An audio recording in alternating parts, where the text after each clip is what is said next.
네. 오늘 40절부터 45절까지 좀 짧아서 좀 짧게 볼 수 있을 것 같아요. 한 나병 환자가 예수께 와서 무릎을 꿇어 엎드려서 간구하여 이르되 원하시면 저를 깨끗하게 하실 수 있나이다. 여기 문둥병자로 돼 있는데 우리가 죄송합니다. 제가 또 기침 감기가 또 재발해서 죄송합니다. 어, 이, 이 나병 환자가 우리가 흔히 아는 한센병이 아닐 수도 있습니다. 여기서 말하는 나병 환자는 헬라어로 레프로스인데 굉장히 광범위한 피부병을 다 가리키거든요. 그래서 꼭 그런 한센병이 아닐 수도 있습니다. 물론 그래도 율법에는 이런 광범위한 피부병 전체를 어떤 그 격리해서 정결케 하는 그런 기간을 지내게 하기 때문에 어, 뭐 그런 면에서 뭐 문둥병이랑 어, 뭐 그런 면에서는 같습니다. 그래서 문둥병이라고 봐도 뭐 그렇게 문제가 되진 않습니다. 어쨌든 이 나병 환자가 와서 예수께 꿇어 엎드려서 깨끗게 되기를 원했습니다. 근데 보면은 이 사람이 고쳐주세요 이렇게 안 하고 깨끗게 해주세요 이렇게 얘기했거든요. 그러니까 뭔가 의미를 담고 있죠. 그냥 병이 낫기만을 원하는 건 아니고 이 사람은 깨끗게 되기를 원했습니다. 한 두 가지 정도 우리가 이 사람이 원하는 게 진짜 원하는 게 무엇이었을까 생각해 볼 수 있는데 물론 당연히 병이 낫기를 원했겠죠. 근데 이 사람은 어,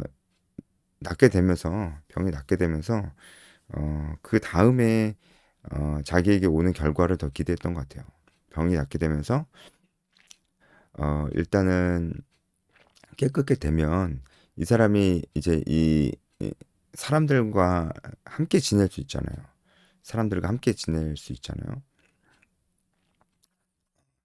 사람들과 함께 지낼 수 있고 어, 유대인의 집단에 소속될 수 있다는 거 그거를 원했던 것 같습니다. 그리고 또 한 가지는 음, 정말 자신이 어, 뭔가 더러운 죄인이라는 것을 자각하고 있었던 것 같아요. 자신의 죄가 원인이 되어서 이 문둥병에 걸린 것이다 이렇게 생각했을 수도 있어요. 그래서 죄 사함을 원했던 거죠. 어, 용서받기를 원했던 겁니다. 그런 의미에서 깨끗하게 해달라고 기도한 것입니다. 그러니까 두 가지를 원했다고 볼 수가 있겠죠. 깨끗게 되어서 어, 이 집단에 다시 소속되고 이 사회에 다시 복귀하기를 원하는 그런 마음, 그리고 자신의 죄가 용서받기를 원하는 그런 마음으로 고쳐주세요 이렇게 안 하고 깨끗게 해주세요 이렇게 간청했다는 것입니다. 굉장히 간절하게 그 간청을 했죠. 이런 문둥병자의 이런 나병 환자의 이런 태도는 우리도 생각해 볼 만합니다. 우리도 정말 이렇게 간절한가? 정말 이런 간절함이 우리 안에 많이 부족하다는 생각이 듭니다. 물론 이제 저보다 더 저랑 비교하자는 건 아니고 전체적으로 저도 간절하지 않을 때 많습니다. 우리가 하나님 앞에서 간절하다면 근데 꼭 우리가 무슨 어려운 일이 생기거나 어, 뭐 그런 일이 생길 때만 간절하거든요. 그럴 때도 어떤 의미에서 간절하냐면 주님이 내 어려움이나 마음의 심적인 어떤 부담감이나 마음에 상처받은 거나 아니면 물질적인 필요나 아니면 어떤 일이 잘 되길 원하는 그런 간절함이나 이럴 때 간절한데 그럴 때도 이제 정말 하나님과 가까워지길 원하는 간절함은 아니고 그 일이 해결되거나 뭐 병이 낫거나 어려운 일이 없어지거나 내 마음의 상처가 좀 회복이 되거나 이런 것들만 기대하면서 간절하단 말이에요.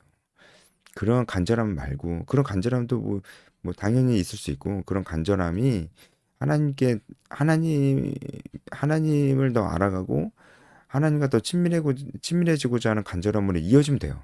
그런데 이어지지 않고 그냥 그게 간절한 거예요. 그냥 그게 어떤 물질적인 거나 어려움이 회복되는 거나 뭐 내 마음의 상처가 회복되는 거나 뭐 그런 면에서만 간절해요. 이제 그러면 그거는 곤란한 것 같습니다. 네. 그거 말고 진짜 하나님, 정말 하나님과 더 가까워지길 원하는 간절함. 이 간절함이 우리에게 있냐? 일단은 그게 가장 중요한 것 같아요. 그래서 예배 드릴 때나 이럴 때도 그냥 늘상 드리는 거니까 아, 별로 간절함이 없고, 찬양을 부를 때도 뭐 늘상 부르던 거고 다 아는 거니까 가사를 묵상도 안 하고 그냥 부릅니다. 그런 예배가 무슨 의미가 있겠어요? 그런 예배가 무슨 의미가 있겠어요? 그리고 말씀 볼 때도 똑같아요. 별로 간절함이 없어요. 간절함이 없으니까 그냥 그런가 보다 하고, 아니면은 자기에게 꽂히는 거. 어디 나한테 꽂히는 말씀 없냐. 이제 그 꽂히는 말씀만 찾아보고, 진짜 말씀이, 이 성경의 말씀이 나에게 무슨 말씀을 하시려고 하는지를 별 생각을 안 해요. 아니면은 그냥 있습니다. 그냥 별 생각 없이 그냥 읽어요. 예. 간절함이 참 중요한 것 같습니다. 왜냐면 하나님께서 우리의 마음을 보시니까요. 하나님께서 우리의 마음을 보시니까요. 이 간절함이 중요한 것 같아요. 근데 또 간절함만 있으면 안 됩니다. 또 주님을 만나고 싶어요. 엄청 간절한 마음을 가지고 있는 그 사람도 그 간절함만 있다 보니까 너무 무지해요. 무지하다 보니까 하나님 만나게 해주세요. 자기가 안 만난 줄 알아. 안 만났어요? 만났어요? 안 만났어요? 만났죠. 예수님 영접한 사람은 다 하나님 만난 사람들이에요. 하나님을 안 만났는데 어떻게 하나님 찾겠어요? 예? 예수님을 영접하고 나 예수님 믿습니다 이러고 한 사람은 다 하나님 만난 사람들이에요. 근데 만나게 해주세요. 그, 그 무슨 뜻입니까? 만났는데 이미 만나게 해주세요. 이것은 무슨 뜻일까요? 이미 만났다는 걸 알아야 돼요, 일단. 그리고 만나게 해주세요. 이럴 때는 못 만나가지고 만나게 해주세요. 이런 게 아니고 하나님을 더 경험하게 해주세요. 하나님과 더 친밀하게 해주세요. 이런 뜻이라는 것을 본인도 알아야 됩니다. 어, 다른 뜻으로 만나게 해주세요. 이러면 안 됩니다. 하나님을 더 경험하게 해주세요라고 할 때 이것도 어, 어떤 걸 경험하게 해달라는 거예요. 신비한 일이 생기게 해달라는 거예요. 아니면 감정적인 요동함이 막 있게 해달라는 거예요. 그러니까 뭡니까? 그러니까 이것도 우리가 알아야 됩니다. 어떤 걸 경험하게 해달라는 거예요. 하나님이 경험을 안 주실 수도 있어요. 우리가 정말 경험하기 원하는 게 신비한 거냐? 아니면 그냥 막 감정이 막 요동치는 걸 원하는 거냐? 감정적 해소? 어? 카타르시스? 이런 걸 원하는 거냐? 아니잖아요. 그러면 안 되잖아요. 우리가 원하는 거는 하나님과 친밀함입니다. 친밀함. 그래서 시편 기자들의 어떤 그런 시편 기사들을 보면은 그들이 간절하게 원하는 거는 어, 지금 지금 닥친 그런 고난이 단순히 해결되는 것을 원하지 않았고요. 정말 하나님과의 관계가 가까워지길 원했습니다. 고난 가운데서도요. 그러니까 그런 기도는 반드시 이루어지죠. 그런 면에서 우리는 간절해야 됩니다. 그런 면에서 이 남용한 자의 태도를 본받을 필요가 있습니다. 41절에 예수님이 그를 보고 어, 손을 내밀어 그에게 대셨습니다. 이게 만약에 어, 한센병이면 좀 그렇고 또 피부병이면 옮을 수 있잖아요. 그런데 예수님께서 그에게 손을 대신 건 일부러 대신 겁니다. 일부러 대신 거였어요. 그러니까 예수님께서 이렇게 손을 대시면 예수님도 부정한 자로 낙인 찍힐 수 있는데 그런 걸 두려워하지 않으시고 예수님께서 이에게 손을 대셨어요. 이것은 이제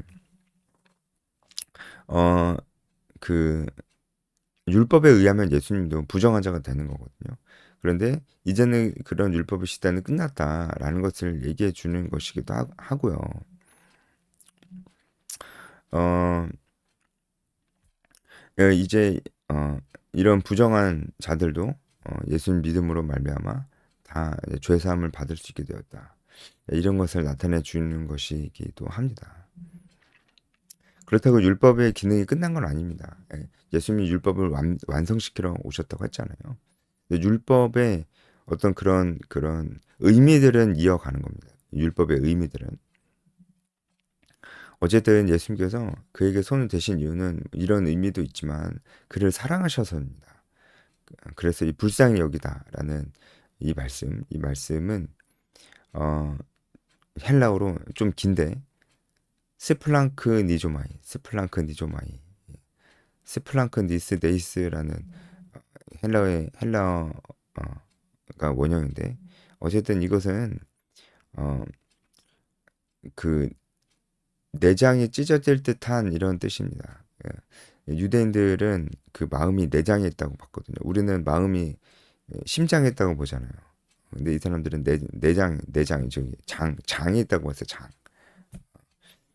어쨌든 한마디로 불쌍히 여기서 이 말씀은 가슴이 찢어질 듯한 아픔을 나타냅니다.